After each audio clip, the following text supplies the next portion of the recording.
باتباع شريعته ورضاه وأدناه.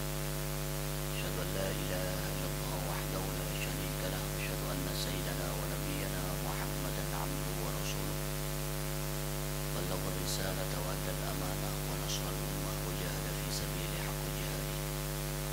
قال الله تعالى: والعصر إن الإنسان لفي خسر إلا الذين آمنوا وعملوا الصالحات وتواصوا بالحق وتواصوا بالصبر. Muslimin muslimat, tuan-tuan dan puan-puan jamaah salat subuh pada Masjid Al-Falah Masjid 9 Subang Jaya yang dirahmati Allah. Alhamdulillah, setinggi puji dan kesyukuran kita rafa'kan kehadirat Allah Subhanahu wa taala dan salawat salamnya mudah-mudahan terlimpah curahkan kepada penghulu alam baginda Rasulullah Muhammad sallallahu alaihi wasallam yang akan memberikan jalan dan petunjuk kebenaran kepada kita minad dhalalah ila hidayah wa minal dhulumati ila nur. Tuan-tuan dan puan-puan, untuk makluman, mulai bulan ini dan bulan-bulan yang akan datang hanya sebulan sekali. Sudah lama minta pulangkan baru bulan lepas. Ustaz beritahu mulai bulan lepas bulan sekali. Alhamdulillah, minggu ketiga banyak konten, kita bagi-bagilah tempat yang lain. Jadi mulai bulan ini dan bulan akan datang akan hadir hanya pada minggu yang pertama awal bulan kuliah subuh. Semuanya bulan ketiga mungkin nanti akan ada ustaz yang lain. Baik, jadi kita akan sambung kembali perbincangan kita tentang adab dalam menuntut ilmu. Sampai mana dulu? Ya, sampai nomor 7. Ketika menuntut ilmu. Baik, kita masih berbicara tentang adab menuntut ilmu semasa menuntut ilmu, ketika kita belajar. Baik, tuan-tuan dan puan-puan muslimin dan muslimat, apabila kita belajar yang Islam ajarkan kepada kita, dalam pada kita belajar adab yang ketujuh adalah menyusun. Ya, tapi mungkin yang ini payah sikit. Menyusun ilmu yang sudah kita pelajari dari tulisan yang kita lakukan. Tuan-tuan, pada beberapa pertemuan yang lalu, cara nak sampai ilmu kepada kita, ya, betul Islam kata pada kita al-ilmu fis sudur la fis sutur. Ilmu itu bukan dalam tulisan, tetapi itu dalam ingatan. Tetapi kita tahu yang kita punya ingatan, ya, mungkin tidak akan kuat tanpa ada tulisan. Kan begitu? Ya, al-ilmu fis sudur la fis sutur, itu kata Imam Syafi'i.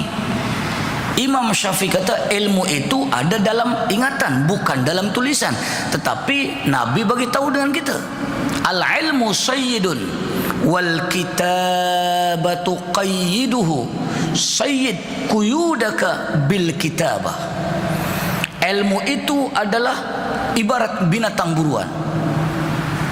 Tuh, ya.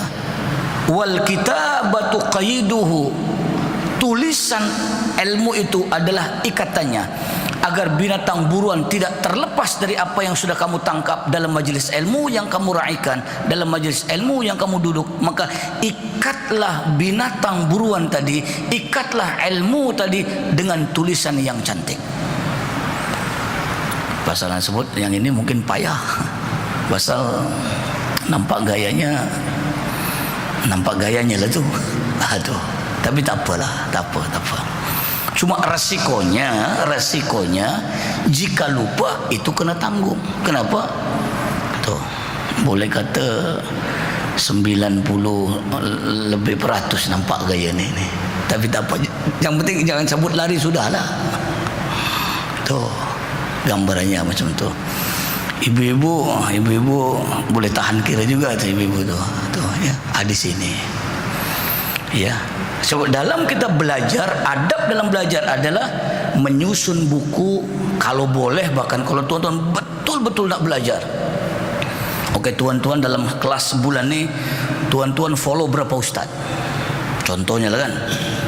Pasal apa di sini ada yang namanya istiqamah. Nah, dalam pada ustaz yang tuan-tuan ikut, kalau boleh lagi nih, lebih rajin lagi, tiap-tiap ustaz yang tuan-tuan ikut, pastikan kitabnya satu. Ya, kalau ustaz tu ada kitab, senanglah, bawalah kitab tu. Kalau ustaz tu tak bawa kitab, paling tidak buku 35 pun jadi dah. Macam tu. Itu baru namanya belajar. Tuh, jadi peringkat ini kita ada naik. Kun aliman au muta'alliman au mustami'an au muhibban wala takun khamisan fatahlak. Jadilah kamu orang yang alim. Kalau kamu tak boleh alim, kamu belum alim. Au muta'allim, jadilah kamu orang yang ta'allum, orang yang belajar, orang yang menuntut. Kalau tak nak menuntut, yang ketiga yang paling banyak nih, au mustami'an, jadilah kamu orang yang mau mendengar. Sebenarnya tuan-tuan, dalam konteks kita pagi ini, tuan-tuan hanya nomor 3. Tidak masalah kalau nomor 3 pun tak boleh juga. Au muhibban, jadilah kamu orang yang cinta ilmu, orang yang suka dengan ilmu. Jangan benci orang berilmu, jangan benci orang yang belajar ilmu. Jadilah. Paling tidak minta maaf ni tak boleh datang ni, duduklah, aku ada hal ni, appointment penting ni, mustahak tu asal tak boleh duduk. Paling tidak macam tu pun jadilah. Wala takun khamisan, kamu jangan jadi orang yang nomor 5. Fatahlak, rosak hidup kamu. Alim kamu tidak, nak belajar pun tak nak, suruh dengar pun tak payah, cinta pun tidak, lagi benci orang alim, lagi benci orang yang belajar. Rosak kamu dalam hidup di sini tuan-tuan. Oleh karena itu dalam isu yang ini, Islam mengajarkan pada kita, apakah adab semasa kita belajar adalah dengan cara menyusun ilmu yang sudah kita pelajari ketika mana belajar. Paling tidak disebut tarikhnya, harinya. Kalau mungkin ada kuliah subuh, tarikh sekian, ustaz ni yang mengajar, tuh namanya belajar. Kalaupun tidak pada kita, insya Allah anak cucu generasi di bawah kita akan mewarisi adat kebiasaan yang baik yang kita miliki sekarang, insya Allah. Itu saja. Maknanya apa? Kalau tuan-tuan dalam dunia kerja, kalau tuan-tuan dalam bekerja, tuan-tuan boleh disiplin apa yang tuan-tuan boleh buat. Kenapa dalam dunia ilmu kita tidak boleh disiplin? Padahal yang inilah sahamnya, yang inilah simpanannya, yang inilah yang nanti akhirat akan jumpa balik dengan kita. Tuh, rekaman ada tuan-tuan. Sekian hari bulan, pada hari ini jam segini kita duduk di masjid ini, semua ada. Semua akan didedahkan nanti ketika mana kita berada di yaumul qiyamah. Ada yang namanya hisab, ada yang namanya mizan. Oleh karena itu, mari tuan-tuan, ya, dunia yang dengar katanya tak lama lagi, umur dah kompon, memang tak lama lah. Apa salahnya? Tidak lama tuan-tuan, tidak lama. Kalau Allah bagi masa pada kita, berulang-ulang anda sebut, dari sejak kita adab sebelum belajar, adab ketika belajar, dan nanti adab selepas kita belajar. Berulang-ulang anda sana. Budget hidup kita, peruntukan masa yang Allah bagi pada kita, kena ingat tuan-tuan, 1/4-nya adalah untuk menuntut ilmu. Just anda ingatkan balik pada diri dan pada tuan-tuan puan-puan, Allah bagi hidup pada kita ni 24 jam, bagi 4 saja, bagi 4. Mana 1/4, 4 kali 6 kali 4, 24. Apa 1/4 tadi? Yang pertama untuk ibadah. Peruntukan masa untuk ibadah ada. Dan itu pun kadang-kadang Nak ibadah pun cari yang sempat, bukan priority, cari kalau sempat. Tu kadang-kadang nilai istiqamah tidak ada. Apa salahnya? Idza nudiya lis-salat disebut dalam ayat mi yaumil jum'ah, tetapi dalam pandangan ulama tafsir semua apa-apa solat kalau sudah panggilan adzan kumandangkan fas'au ila zikrillah, bersegera untuk mengingat Allah. Wazarul bai', tinggalkan bisnis, tinggalkan projek, tinggalkan perniagaan, tinggalkan semua pekerjaan. Zalikum khairul lakum, itulah yang terbaik in kuntum ta'lamun, kalau kamu paham. Itu pasal Allah sebut in kuntum ta'lamun. Sama. Itu dalam konteks ibadah, dalam konteks menuntut ilmu pun just anak ingatkan saja, bukan paksa, ingatkan saja. Kalau tuan-tuan menjadi seorang ilmuwan di zaman-zaman akhir dalam bab agama, aduh, bukan yang mudah. Anak kadang-kadang malu masa anak belajar di Syria dulu. Anak 5 tahun belajar di Syria dulu, tuan-tuan. Orang jual minyak wangi ni, tuan-tuan, minyak wangi ni. Ngarang 4 jilid kitab, tuan-tuan. Ya Allah. Anak tak ada muka dah, tuan-tuan. Pelajar-pelajar dah. Jual minyak wangi, tuan-tuan. Jual sayur, boleh ngarang kitab, tuan-tuan. Iya. Mana apa? Budget masa, peruntukan waktu untuk belajar betul-betul diperuntukkan. Iya.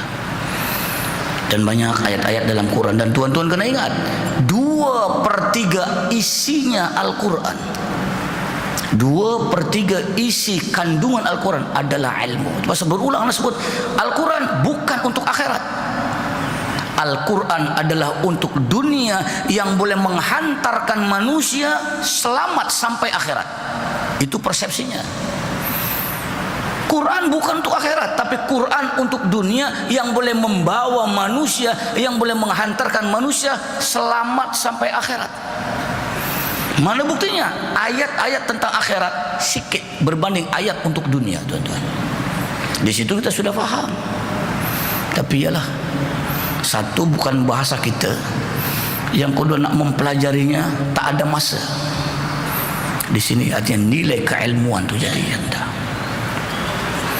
Dan memang Nabi dah awal-awal lagi Nabi dah bagi tahu penyakit umat akhir zaman adalah penyakit wahan. Wa mal wahnu ya Rasulullah? Wahan itu apa? Qala hubbud dunya wa karahiyatul maut. Jadi di sinilah kalau kita kaitkan ilmu dalam kehidupan, itulah konteks yang ada. Macam tuan-tuan, anda tidak tahu, anda datang sekarang sebulan sekali, anda datang sebulan 2 kali dululah. Iya. Jangan menuntut ilmu ni hanya sesempatnya. Kalau sempat, jika ada masa, prioritikan, tuan-tuan. Tuan-tuan silakan cari rasa-rasa Lembah Kelang, ya, Subang Jaya lah. Kalau tuan-tuan nak, boleh mana-mana. Anak kadang-kadang malu tu lah. Ada satu hamba Allah dulu lah. Hamba Allah ni umur 83 masa itu. Anak kadang-kadang malu sampai menitik air mata. Anak dulu banyak ceramah di Kelang. Ada satu hamba Allah ni, ya, umur 83 naik basikal. Walaupun dah lama dah seorang dah tak mengajar di Kelang dah. Ya. Kalau anak ada anak area-area Pandamaran, Teluk Gadung, Raja Uda, Pelabuhan Kelang, situlah adalah 5-6 masjid ke situ. Tiap anak ada kelas, dia mesti ada. Dan bawa beg kecil, menulis. Tuh, naik basikal, rumah mana pakcik? Pandamaran Jaya, Ustaz. Kalau Pandamaran Jaya sampai ke Teluk Gadung, ulah dalam 3 km lah, lebih kurang macam tu. Iya. Tuh. Yang anak kadang-kadang sampai menitik air mata. Ya Allah, kalau teringat pakcik tu tak tahu lah masih hidup ke tak. Lepas saja ceramah, dia bagi duit RM5. Ustaz, tolong terima Ustaz. Saya kata pakcik, tak apa pakcik, beli yang lain. Saya dah ada dah, saya dah dapat dah. Tak ada Ustaz, tolong terima Ustaz. Allahu Akbar. Walaupun tak tahu sebab anda tak kenal pakcik tu duduk aman kan, sekarang anda tak mengajar kat sana kan. Semangat, tuan-tuan. Iya. Tiap anak mengajar, tuan-tuan, RM5. Ada bukannya nak benar dia tak, tapi ya Allah, dia punya keikhlasan tu. Aduh, ya Rabbi, saya kata, pakcik dapat datang dengar saya punya majlis ilmu pun dah. Dia kata, apa Ustaz? Apa yang saya beri tak sebanding dengan ilmu yang Ustaz bagi, Ustaz. Tolong Ustaz terima. Ya. Tuh. Anak tak tahu. Namanya Pakcik Rusman. Anak pun tak tahu sekarang dia ada ke tak ada. Dan 6 tahun anak tak mengajar lagi dekat sana tu. Iya. Dengan basikal buruknya, tuan-tuan, umur 83 tu jangan main. Kalau sekarang masih ada lah 89 kalau sekarang ada, tuan-tuan. Anak pun tak tahulah. Iya. Apa salah? Ya, mungkin tuan-tuan yang diberikan kelebihan oleh Allah, tuan-tuan yang diberikan, ya banyaklah fasiliti yang lebih mudah tuan untuk sampai ke majlis ilmu. Apa salahnya kita pertingkatkan? Kenapa di sini katakan kita menyusun buku-buku ilmu yang kita tengah belajar? Mungkin kalau sekarang tuan-tuan alat-alat canggih, mungkin dengan teknologi yang ada, mungkin tuan-tuan boleh dapat. Iya, itu baru namanya belajar. Ketika kita belajar, tuh yang ketujuh. Boleh faham sampai sini, tuan-tuan? Iya. Ada satu lagi peristiwa yang ini pun juga ibu-ibu. Dia ustazah dekat Taman Berembang, no spot. Sebenarnya tinggal dulu dekat Sri Andalas saja, namanya ambil area Kelang dulu, no spot. Dia kalau pandangan tuan-tuan dia menangis. Kalau anak pun ceramah dia menangis. Anak pun ada apa orang tua ni? Satu hari dia kirim surat. 4 muka surat tu. 4 muka surat. Ya. 4 muka surat. Saya kata, Ustaz, tolong nanti Ustaz balik ke rumah. Ya, Ustaz baca. Dan di dalam ni ada hadiah yang makcik bagi pada Ustaz. Dia tak, jangan baca di sini, Ustaz baca kat rumah. So, anak pun ikutlah apa makcik tu buat. Umur 67. Jadi balik saya ke rumah, anak baca. Ya. Kalimat yang cukup pun kalau dibaca lagi, aduh, hati pun terguris. Ya, saya tak tahu Ustaz, apa salah makcik ni? Jika pandang Ustaz, makcik terpandang anak makcik yang kena tsunami. Ya, anak makcik yang kena tsunami. Muka tu persis sama ya. Jadi nak mengubat rindu makcik ni, ya, makcik datang jauh tu. Dia dari Pendamar sampai ke Berembang. Dia kerja mengaji, bila petang, pagi jadi tukang lap, apa, sapu-sapu, tukang sapu-sapu, tapi dah lama di Aceh lah. Lama dekat Malaysia lah. Tuh. Jadi kalau Ustaz sudi dan tak keberatan, saya nak panggil Ustaz bukan Ustaz. Saya nak panggil Ananda. Dibagi tasbih tu, tasbih kayu tu. Sampai sekarang tasbih tu anda simpan, tuan-tuan. Pun anda tak tahu dah 3 tahun anda tak mengajar lagi ke sana, tuan-tuan. Ya, gambarannya macam tu. Kadang-kadang itulah tadi. Ya, banyaklah cerita-cerita tentang ilmu, pengalaman-pengalaman yang kadang-kadang kalau dipikir-pikir, aduh, kadang-kadang mengguris hati, tuan-tuan. Tapi itulah sekelumit kisah. Ya. Ya, baik. Itu yang ketujuh. Menyusun ilmu yang diajarkan ketika kita belajar. Sebut mesti di sini macam tadilah, tarikhnya, ustaznya, kalau boleh waktunya. Ya, itu salah satu. Nanti kita apa keberkatan dari orang yang mengikut etika sebelum belajar, ketika belajar, dan setelah belajar. Apa berkatnya orang yang ikut undang-undang dalam perbicaraan kita ni? Akan ada keberkatan nanti, tuan-tuan. Baik, itu yang ketujuh. Boleh faham sampai sini, tuan-tuan? Kalau tuan-tuan tak faham, tuan-tuan tanya terus ya. Anda bagi peluang. Kalau tuan-tuan tak faham, tuan-tuan boleh terus bertanya. Baik, jangan tunggu habis baru tanya. Terus tanya saja. Baik. Yang ke-8 sekarang. Ya. Yang ke-8. Ya. Adab ketika belajar. Ya. Yang ke-8. adalah dengan memuliakan ilmu yang disampaikan oleh ustaz tadi. Tuan-tuan, di samping ketika belajar kita memuliakan guru dengan adab ketika mana kita bertanya dengan guru. Satu di antaranya bukan takat menyusun ilmu apa yang kita belajar, di samping itu kita muliakan ilmu dari apa yang kita belajar. Baik. Memuliakan ilmu ini, ya.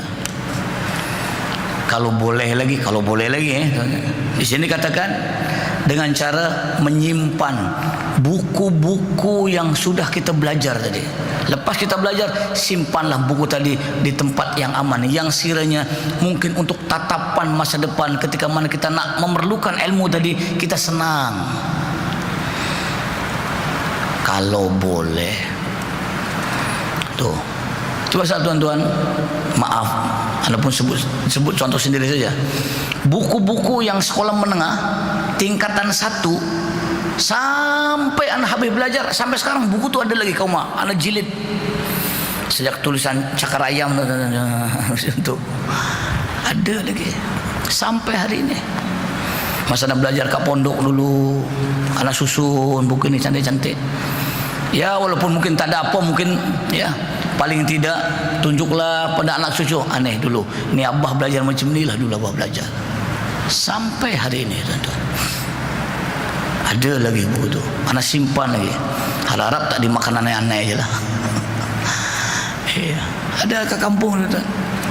Terus kalau bernostalgia kadang-kadang tuan-tuan, masuklah ke perpustakaan pribadi ke rumah tu, ke kampung lah, korek-korek lah mana buku ni, tengok, oh macam ni aku dulu nulis ni, macam tu. Ada beza tu. Dulu masa kecil tulis macam mana, sampai sekarang memang beza tulisan tu. Iya. Tuh. Dan salah satu di antara adab ketika belajar, kita muliakan ilmu dengan kita, ya, memuliakan buku dari ilmu yang kita belajar. Sama ada kitab ke atau tulisan ke. Iya. Ini kadang-kadang ada satu tempat tu kan, bagus memang bagus. Satu tempat tu, anda pernah sebut dulu kot. Dia punya EJK ni, punya EJK dibagi kertas A4 dengan pen, macam kotak Yasin tu, kotak derma tu, dia lalu krum lalu ya. Siapa nak ambil satu pen 80 sen, ambil satu. Terus ya, nanti dah habis ya pen 80 sen, balik pada kotak yang kertas A4, bawa balik. Ada yang begitu, tapi ada yang rajin, memang balik tu balik disalin balik ke rumah. Itu betul rajin tuan. Ada yang rajin takkan tulis apa tu, tak tahu lah, buat bungkus kacang ke, buat bungkus apa, ada juga kita tahu lah. Itu satu tempat. Entah satu kat mana tempatnya. Ada lagi satu tempat, EJK sediakan buku, dibagi buku-buku semua tu dengan pennya sekali, tapi buku tu tak pernah dibawa balik. Kalau lepas semayangnya berterabur tu, so ambil kat rak sana, ambil rak sana, duduk menulis. Lepas tu lepas habisnya simpan balik, dia pun balik, tinggal je buku tu kat surau. Ya, ada lagi tu. Tapi kurang-kurangnya semangat itu ada. Ini orang muda-muda lah, umur dalam 30 ke atas, 50 ke bawah lah. Satu tempat, ada tempat tu yang memang agak antik sikit berbanding tempat-tempat yang lain lah. Di situ mana ada inisiatif. Tuh, di pihak surau sediakan buku tu. Bukunya bukan tebal, buku kecil aja, buku note lah, buku kecil tu dengan pennya sekali. Tuh. Yang tempat satu lagi dibuat macam kotak derma tu, kotak derma kan jalan gulung-gulung, tapi isinya kertas A4 dengan pen 80 sen tu. Yang pen-pen biasa yang jual itu kan, situ aja. Tuh, ada di sini. Sebab dalam kita belajar, adab belajar adalah dengan memuliakan ilmu. Kadang-kadang di satu tempat, masa nak belajar di Jawa dululah, Allah, kalau nak memuliakan ilmu tuan-tuan, sampai kitab junjung atas kepala tuan-tuan. Ya. Kitab tu kalau berkitab macam ni tak ada, macam ni lagi tak ada. Paling tidak pun macam ni, atau tak. Tuh, lepas belajar sampai ke rumah tu, dipeluk macam ni. Kita kadang-kadang main jinjing macam ni aja. Tuh, itu salah satu adabnya. Tidaklah sampai pada peringkat yang sedemikian. Tuan-tuan, taklah sampai peringkat sedemikian, tetapi itulah cara bagaimana kita sebagai seorang muslim yang baik. Berkait dengan ilmu pengetahuan, kita wajib memuliakan ilmu dari apa yang kita belajar. Di samping kita menyusun buku dari ilmu yang kita belajar. Baik, itu yang ke-8. Yang ke-9. Ya. Adab yang ke-9, berdoa selepas kita belajar. Tuh, nak sempurnanya ilmu tuan-tuan. Nah, ini pun jasana minta lagi. Jangan balik tengah-tengah belajar. Kalau tak ada mustaq salah, tapi tak bolehlah kata, janganlah balik. Jangan. Sebab apa? Sempurnanya belajar ini sebelum doa tu jangan balik dulu. Tapi nak balik juga. Allahu Akbar. Padahal di rumah mungkin tak ada apa pun. Pas apa? Berkat. Kecuali kalau ada benda yang mustaq tu, anak tak tahulah. Kalau ada benda-benda yang mustaq yang tak boleh tinggal, nak kena balik juga, itu terpulanglah. Terpulang.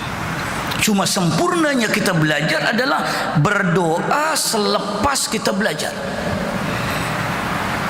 Tuh.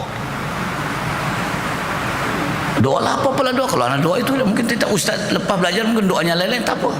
Yang penting lepas kita belajar, berkat ilmu ini apabila kita tutup dengan doa selepas kita belajar, agar Allah bagi kita ingatan, Allah bagi kita kesadaran, Allah bagi kita penerang hati, Allah bagi kita mudah faham, berbagai macam tujuan. Kenapa kita lepas belajar doa? Sebab apa? Al-ilmu bil amal. Ilmu ini akan manfaat apabila diamalkan dalam kehidupan. Sama ada untuk diri yang sifatnya internal atau yang sifatnya eksternal. Untuk diri, nambah percantik diri, mudah-mudahan dengan kita belajar, Allah tambahlah amalan kita. Yang tadinya sembahyang hanya yang wajib saja, mungkin dengan sebab duduk di majlis ilmu, mungkin yang sunah-sunahnya pun dibuat. Mungkin bertukarlah akhlak kita yang tadinya kita ni pemarah, mungkin dengan sebab belajar, mungkin kita jadilah orang yang tawaduk sikit. Kalau yang tadinya mungkin kita megah-megah dengan dunia, megah-megah dengan kekayaan, mungkin sekarang tak adalah qanaah lah sikit. Di situlah. Dengan apa? Bermulanya keberkatan tadi. Lepas kita belajar, jangan lupa berdoa. Apa-apalah tuan-tuan baca buku ke, duduk di majlis ilmu ke, lepas belajar jangan cabut aja dah. Tutup dengan doa. Tak kira lah doa bahasa Arab ke, doa bahasa kita ke, yang penting adab lepas kita belajar, tutup dengan doa. Terpulanglah apa doa yang tuan-tuan mampu, apa doa yang tuan pun belajar, bacalah. Apa? Nak bagi berkat agar ilmu tadi lekat. Tuh. Itu yang ke-9. Adab ketika belajar yang ke-9 adalah berdoa selepas kita belajar. Dan yang ke-10, adab semasa kita belajar. Yang ke-10, meminta redha, meminta berkat ustadz yang mengajar selepas kita belajar. Biasanya di sini ada salam-salam ya, salam sambil selawat, ambil berkatnya. Bukanlah tuan kena salam anak, tak, bukan. Sempurnanya lagi sebelum bersurai, ustaz halalkan ilmunya. Mungkin kalau tak pun, mungkin dengan ambil berkat bersalaman, kut berkatlah ilmunya. Sayyidina Ali sampai mengajarkan, ana abdu man 'allamani harfan wahidan. Aku sanggup menjadi hamba saya kepada orang yang beri aku satu ilmu. Subhanallah. Sayyidina Ali itu dan punya tawaduk. Iya. Bahkan Sayyidina Ali pernah memuliakan satu budak Yahudi ini. Sahabat-sahabat tanya, Ali, kamu tahu tak itu tuh anak orang Yahudi? Apa sih Ali kata? Dulu bapa dia pernah ajar aku satu ilmu yang aku tak tahu, sehingga aku jadi tahu. Jadi aku kena hormat budak ini sebab bapak dia dulu pernah mengajarkan aku satu ilmu. Masya Allah, tabarakallah. Tuh. Ya, jadi adab yang 10, meminta berkat, mengambil berkat ilmu dari apa yang kita sudah belajar. Tuh, maknanya apa? Ya mungkin kalau ini lepas kita doa sebelum balik ni, ambillah berkat salam dengan ustaz-ustaz, mudah-mudahan menyerap. Bukanlah dengan cara itu, dan itulah adab para sahabat. Adab para sahabat, lepas saja belajar, sahabat akan bersalam dengan Rasulullah. Dan adab masyayikh, mursyid dulu, lepas belajar macam itulah dibuatnya. Tuh, barulah sempurna. Tuh, habis 10 adab ketika kita belajar. Itulah yang ke-10. Lepas bersalam, ya kalau cakap halalkan, rentukan. Kalau tak, bersalam pun sudah memadai lah tu. Iya. Ustaz, kaum ibu macam mana? Yang payah kaum ibu ni. Sian pula kaum ibu tu. Iya. Tu. Mungkin bagi kaum ibu mungkin payah, tapi setengah-setengah. Kalau mungkin tempat tu ustaz tu lalu, biasa kaum ibu, ustaz, halalkan ilmunya ustaz. Terima kasih atas ilmu yang diajarkan pada kami ustaz. Cukup. Itu 10 adab ketika belajar. Baik, habis sampai sini. Ada soalan sebelum kita pindah adab selepas belajar? 10 tadi kan? Betul kan? Ada 10. 10 adab semasa kita belajar. 10 adab ketika kita belajar. Tak kira siapa, sama-samalah. Ya, kita praktekkan, kita amalkan. Itu pasal tuan-tuan, anak nak ambil bekal macam ni. Anak ingat lagi masa belajar di pondok dulu, masa anak SPM. Mak abah ni anak tempatkan di rumah ustaz. Ustaz, ni anak akan ustaz. Ustaz buatlah apa-apa, yang penting dapatlah ambil ilmu ustaz. Anak tinggal kau rumah ustaz. Dapat makan free, dapat ambil ilmunya ustaz. Buat apa kerja? Nimba air. Nimba air, ngasuh anak, kadang-kadang suruh beli ini, beli itu, sudahlah. Ada dapat bilik 1 bilik, tiap malam ambil kutip ilmunya ustaz tu. Time sekolah, anak bersekolah. 3 tahun anak belajar dulu dekat Tebu Ireng, Jawa Timur, Surabaya lah. Anak dulu belajar kat sana. Pondok pesantrennya Pak Kiai Gus Dur dulu. Anak tinggal di rumah ustaz. Mak suruh, tak apalah. Sini senang, kamu tak boleh kona, tak, memang tak boleh tu dah. Ya, tu. Kalau nak pergi mana-mana, Pak Kiai mau ketemu kawan, mau mutalaah sama-sama, okey aja. Di situ sampai macam tu mak abah dulu, baru terasa, oh mungkin ini berkatnya macam ni lah kot. Masa anak belajar di Kerapyak dulu, di Yogyakarta dulu, pondok pesantren Al Munawir. Lepas anak dari situ, anak pindah lagi pergi ke Jogja dulu. Ya, Pangeran Diponegoro dulu yang membangun. Pun anak tinggal khas bilik yang ustaz sediakan untuk apa? Untuk berkhidmat pada anak-anak semua. Tak apalah. Terus kadang keberkatan itu tuan-tuan, tidak mungkin, bukan berkatan, bukan buat terus dapat, tak mungkin. Berkat itu mungkin 10 tahun akan datang, 20 akan datang, mungkin baru, oh mungkin ni kot berkatnya dulu masa belajar ni, sampai ke situ tuan-tuan. Itu pasal kalaulah kata kita tak dapat dari keberkatan yang kita belajar dan cara kita belajar sebelum, ketika dan selepas, insya Allah tuan-tuan, kalau tak dapat ilmu itu pada kita dengan cara kita buat tadi, insya Allah dan yakin mungkin anak-anak di bawah kita akan mewarisi bagaimana adab dan cara kita belajar. Mungkin anak-anak kita akan menuruni apa yang kita belajar. Di situ saja punya keyakinan. Yakinlah tuan-tuan. Iya. Gambar yang macam tu. Kalau kita tak boleh didik kepada anak-anak kita, bismillah ya Allah, mudah-mudahan cara saya belajar macam ni yang ustaz ajarlah, katalah saya praktek, saya ikut, mudah-mudahan anak-anak di bawah saya ini akan ikut jejak langkah saya, apa yang saya buat dulu masa saya belajar. Tuh saja. Dan anak yakin, kalaupun anak tak dapatlah pada macam tu, mungkin anak-anak generasi nanti. Iya. Anak ingat lagi, abah emak orang biasa, tapi atuk dulu, atuk pula emak dulu kiai kampung. Orang kata kiai kampung.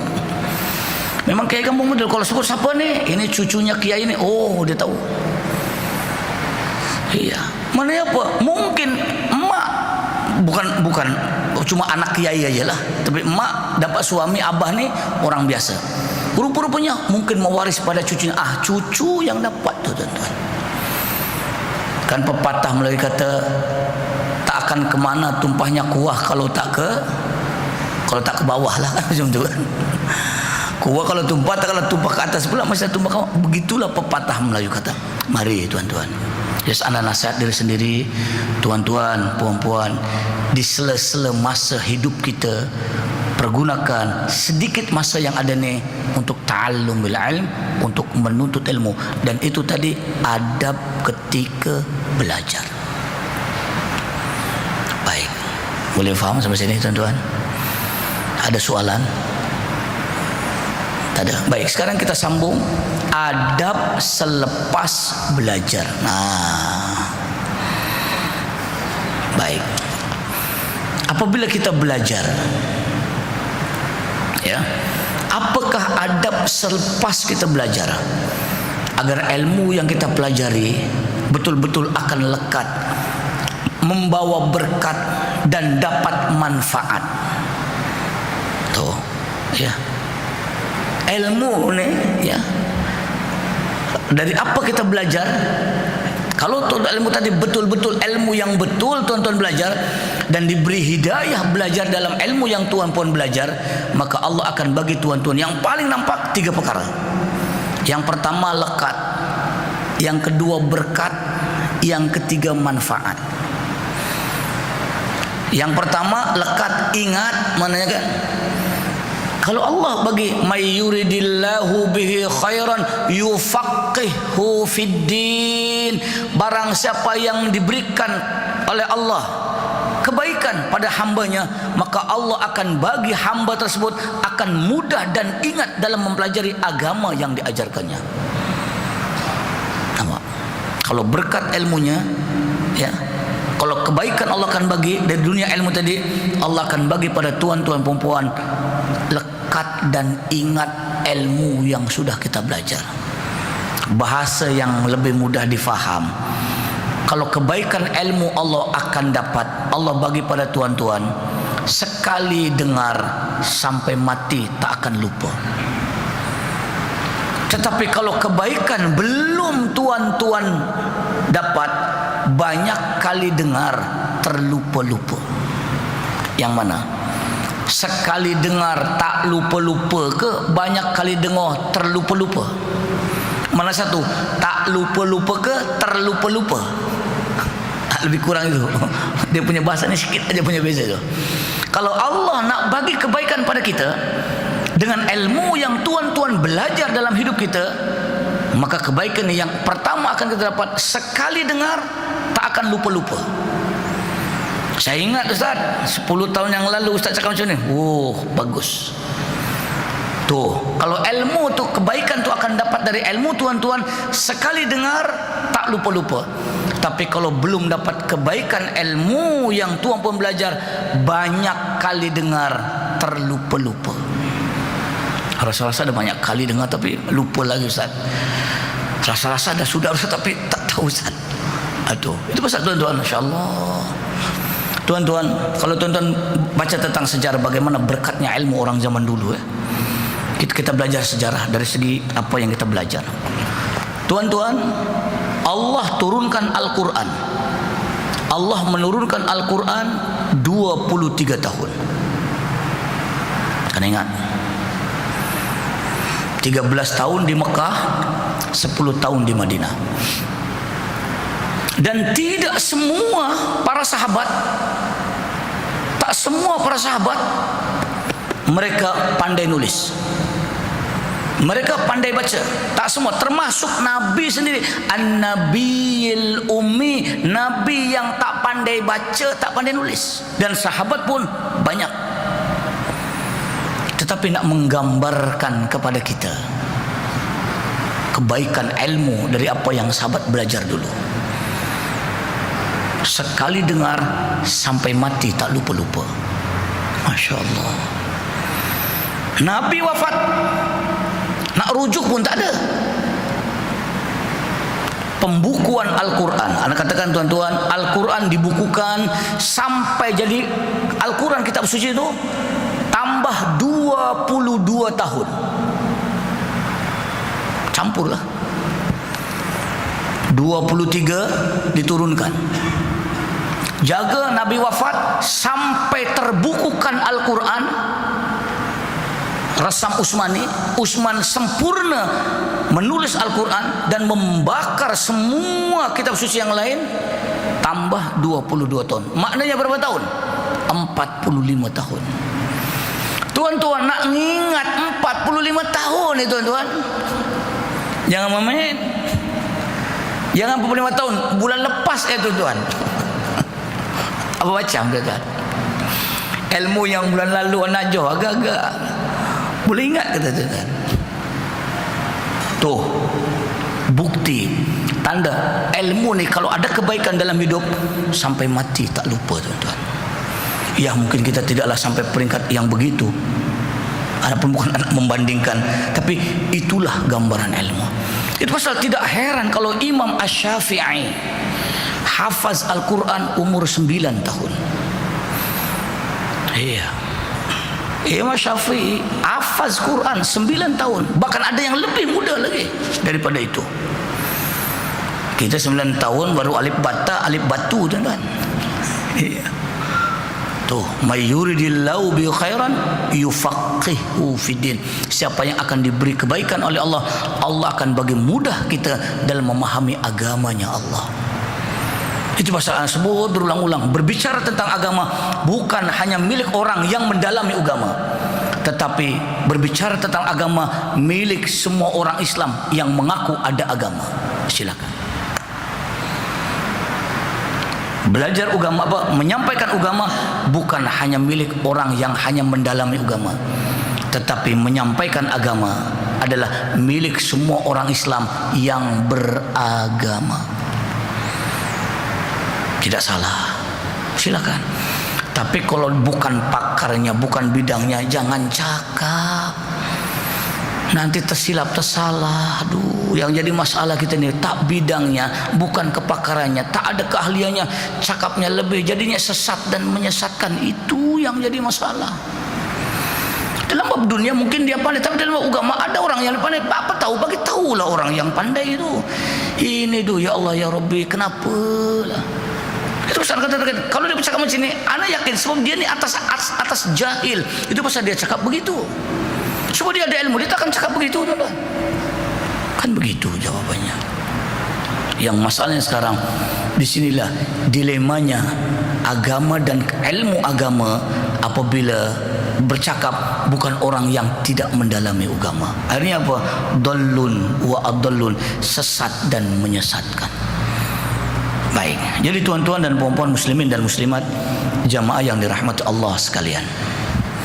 Jadi apabila kita belajar, apakah adab selepas kita belajar? Yang pertama, apa belajar ini, tuan-tuan balik bawa buku tu, balik bawa ilmu tu. Kalau tuan-tuan jenis yang otak canggih, lepas tuan-tuan balik ini, kalau rajin type. Ada satu hamba Allah dulu tuan-tuan, dia seorang doktor dekat Sendabi. Dalam 4 tahun kot, 4 tahun tiap-tiap mengajar ni dia bawa tip, bubuh ke depan, dan dia sanggup jadi driver kemana nak pergi. Satu tempat lah dia punya kaset tuan-tuan sampai 2 beg besar tuan. Ya, lepas tu dia masuk pada CD, masuk pada rap. Kalau lupa-lupa ke apa semua, masuk dalam kereta, dia jolok aja, dengar balik, ingat balik. Itu pun satu. Oleh kerana itu, adab yang pertama lepas kita belajar adalah mentelaah ilmu, memutalaah, mengulang kaji. Memutalaah, mutalaah itu bahasa Arab. Bahasa kitanya adab lepas kita belajar. Dalam Islam yang pertama yang tuan-tuan kena buat adalah mentelaah, memutolaah bahasa Arabnya, atau mungkin mengulang kaji ilmu yang sudah kita belajar. Itu pasal tuan-tuan, kata Imam Al-Ghazali. Kata Imam Al-Ghazali dalam ilmu ni tuan-tuan, ya, 21 kali mendengar, 11 kali mendengar tuh, ya, balik 11 kali membaca, 21 kali mendengar, itu baru dapat satu ilmu. Minimal ni katanya, nak dapat satu ilmu ni 11 kali kita baca, 21 kali kita dengar baru dapat satu ilmu tu. Ini kadang-kadang kita baru 2 kali, Ustaz sama je Ustaz, dulu dah pernah dengar dah, baru 2 kali je tu, belum 21 kali. InsyaAllah. Baru baca sekali tu, aku dah baca dah ni, baru sekali tu, belum tentu faham tu. Tapi itulah kita nak gambarkan pada kita semangat orang zaman dulu dalam mentelah ilmu, dalam memutolaah ilmu, dalam mengulang kajian ilmu, sampai macam tu Imam Al-Ghazali punya kata-kata mutiara dia, kata-kata hikmah dia. Baca ilmu 11 kali, dengar ilmu 21 kali, kamu baru dapat satu ilmu yang kamu cari. Masya-Allah. Iya, tuan-tuan. Mungkin kalau sebut pepatah tu anak pun malu tuan-tuan. Iya. Tuh. Itulah cara kita, ya. Lepas kita belajar dengan memutolaah ilmu. Tuh. Satu. Tapi kalau yang masa belajar pun kita dah sangkut, mungkin payah yang ini nak mentelaah macam mana? Tak ada pun benda yang mentelaah. Mana tuan-tuan bukan mentelaah, mengingat-ingat balik aja lah. Ingat. Jap. Tadi Ustaz nombor 7, nombor 8, nombor 9, nombor 10. Itu mungkin tuan-tuan. Nanti balik ni kalau tuan-tuan nak mentelaah ilmu ni, tuan-tuan paling tidak ingatlah nombor tu. Nombor 7 tadi anak sampaikan apa? Nombor 8 apa, nombor 9 apa, nombor 10 apa. Balik ke rumah nanti, jap. Ustaz apa tadi? Nombor 7, ni. Nombor 8, ni. Tuh. Itu caranya kita. Sebab tuan-tuan tak ada tulisan. Nombor tadi kalau ada tulisan. Dan itulah yang kita ada. Adab yang pertama. Ya. Yang kedua, apakah adab lepas kita belajar? Ya, yang kedua, lepas kita belajar, menyampaikan, ya, tuh, kongsikan, menyampaikan ilmu, kongsi ilmu dari apa yang sudah kita belajar.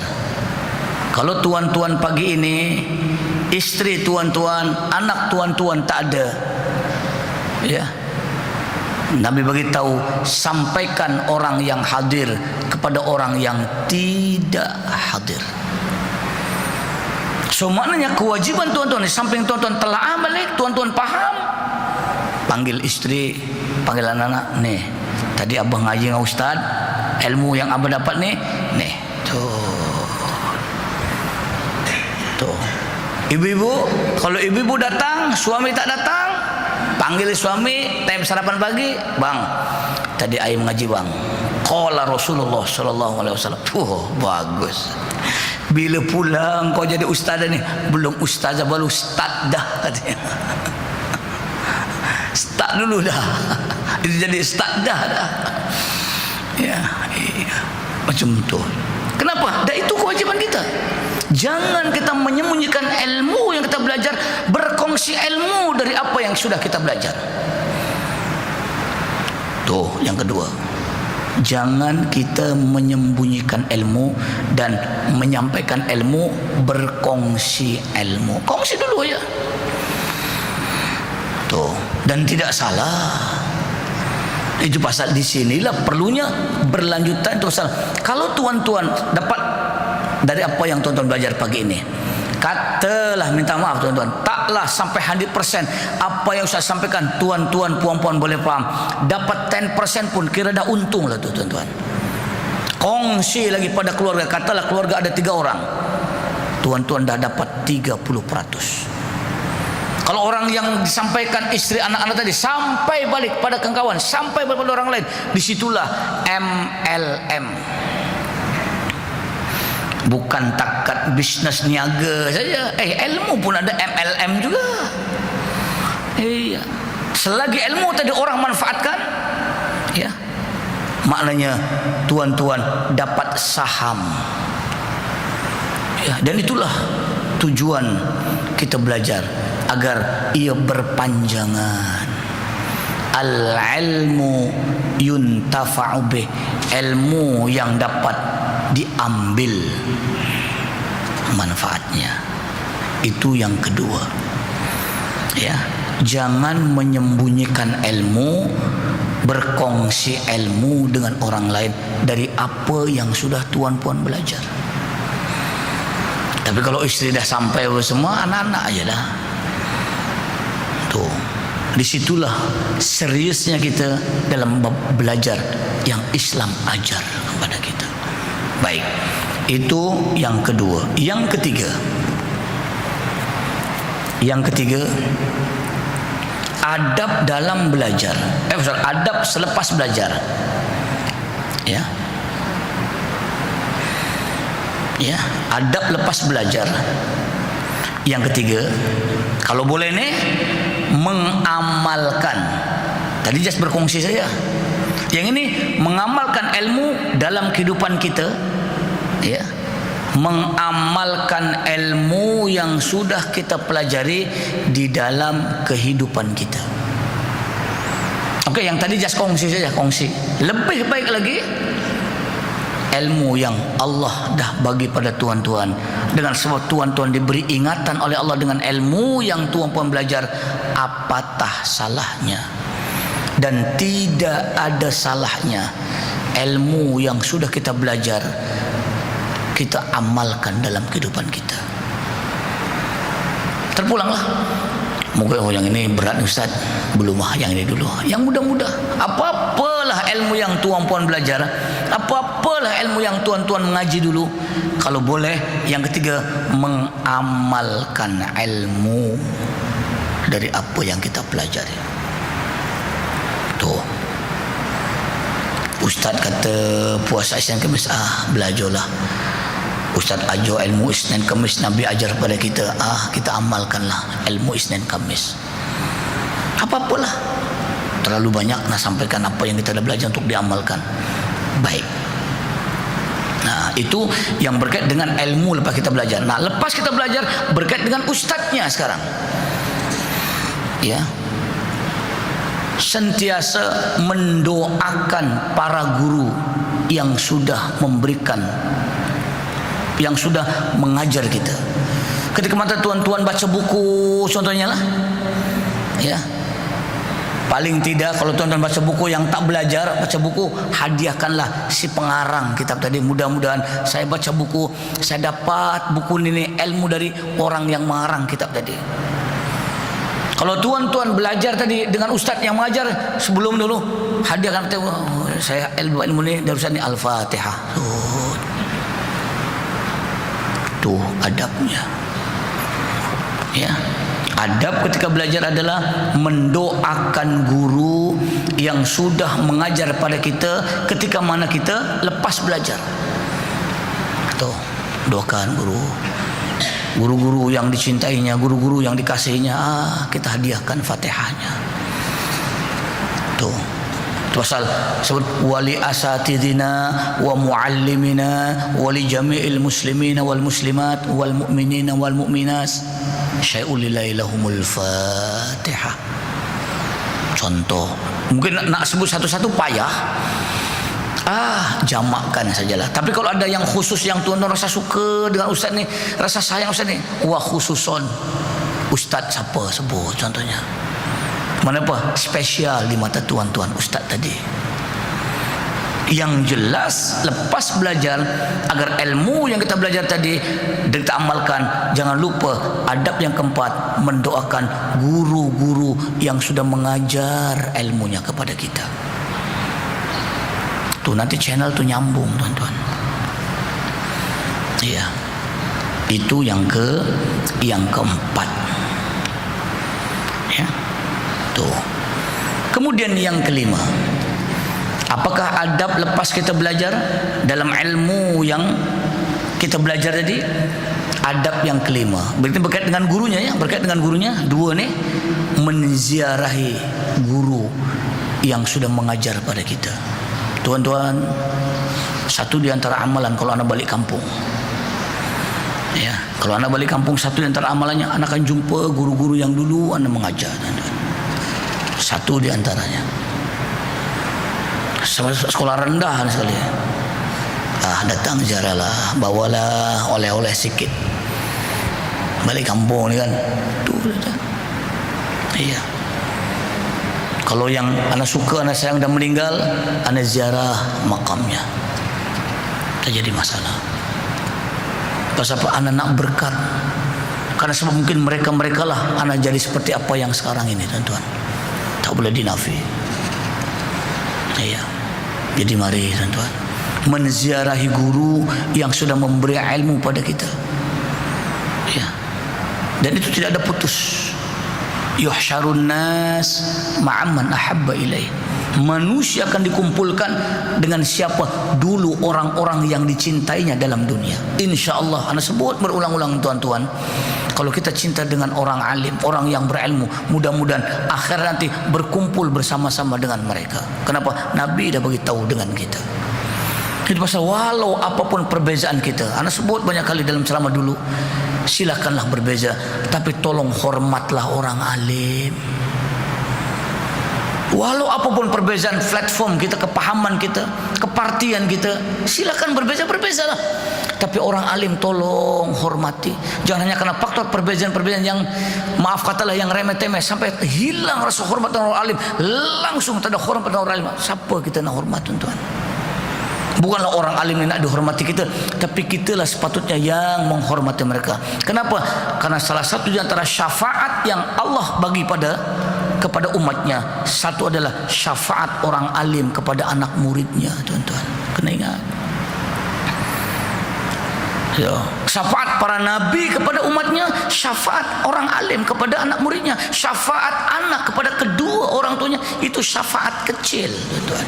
Ada orang yang di sini tak boleh bagi syafaat, tuan-tuan. Tak, guru boleh bagi, tuan-tuan. Dengan alim ilmunya boleh bagi syafaat kepada anak murid. Tuh, nampak, tuan-tuan. Tolong. Jadi alaqah tu mesti ada, perhubungan ni kena ada, tuan-tuan. Iya. Kalau tuan-tuan katalah tak benci, tak suka dengan prinsipnya semua, tak apa, hormat tetap ada. Tetapi tak apalah, saya dah tak berapa suka dengan ustaz tu, tak apa. Itu hak masing-masing, itu hak pribadi. Tapi jangan sampai menghinakan, sudahlah. Tuh gambarannya. Yarfa'ullahu alladhina amanu minkum walladhina utul ilma. Allah mengangkat manusia dalam hidup hanya dua golongan manusia. Alladhina amanu minkum, orang-orang yang beriman, walladhina utul ilma, dan orang-orang yang alim.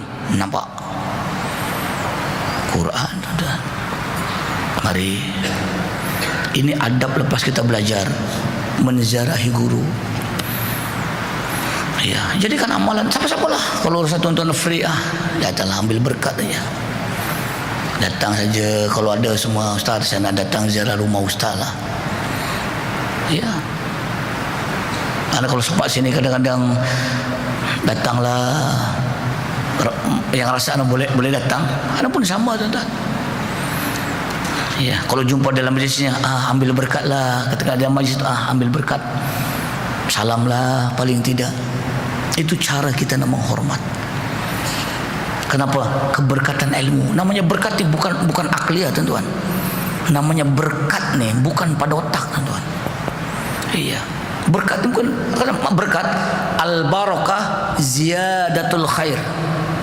makin bertambahnya kebaikan seseorang min nafsi wali ghairi, yang datang daripada dirinya atau orang lain yang memberikan pada dirinya. Tuh berkat. Berkat ni dalam bahasa kita, apa berkat? Bertambahnya kebaikan seseorang dalam hidup yang datang karena sebab dirinya atau orang lain yang memberinya. Berkat sebab dirinya, mungkin dengan sebab amalan tuan-tuan, dengan tuan-tuan rajin berjamaah, dengan tuan-tuan rajin Isnin Kamis, dengan sebab tuan-tuan rajin baca Quran, apa amalan jadi bertambah baik. Maknanya berkat nafsik, berkat internal dalam bahasa yang lebih mudah. Tetapi ada berkat yang sebab orang lain memberkati kita. Mungkin dengan sebab tuan-tuan hormat kedua orang tua, dengan sebab tuan-tuan pengasih pada fakir miskin, dengan sebab tuan-tuan hormat pada guru, dengan sebab tuan-tuan hormat pada jalan tetangga. Allah bagi berkat dalam hidup tuan-tuan, eksternal sifatnya. Dua-dua ada tuan-tuan. Dan apa yang anda rasa, mungkin ilmu yang anda dapat, mungkin sebab keberkatan eksternal yang mungkin orang lain memberi keberkatan pada kita.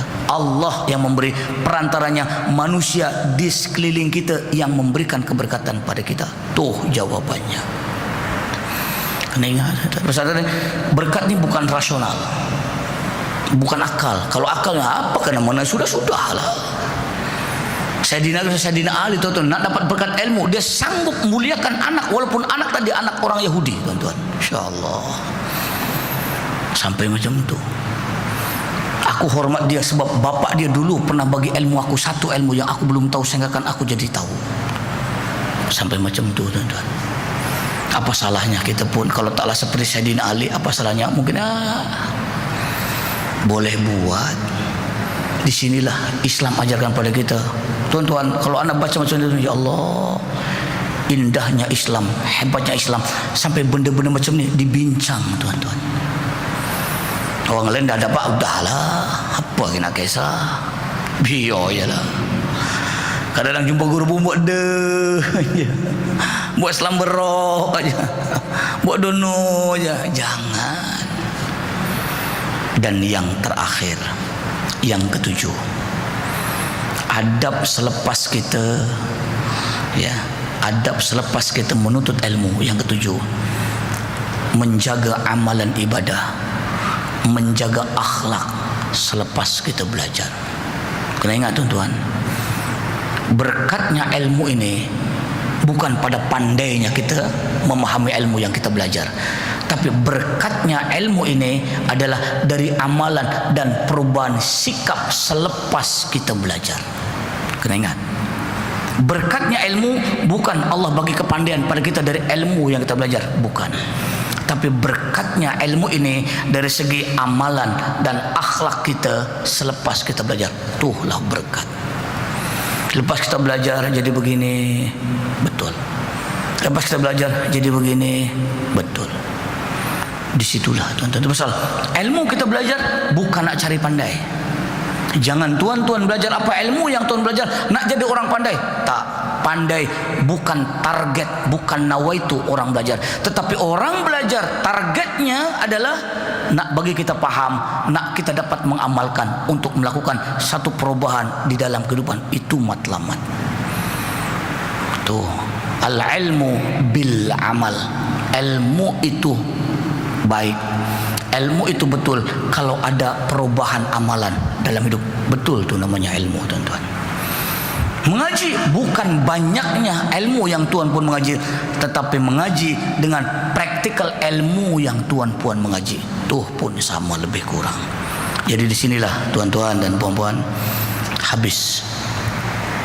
Ya, saja anak cepatkan yang ini, dah lama sangat bincang ni dah 4 bulan lebih, 5 bulan lebih tuan-tuan. Jadi kita khatam yang ini, ya insya-Allah mungkin bulan depan tak tahu nak bab apa lagi, nak etika apa tuan-tuan. Banyak sangat, ada 350 adab. Ini pun ini acahnya tuan ni. Anak acah ambil ini.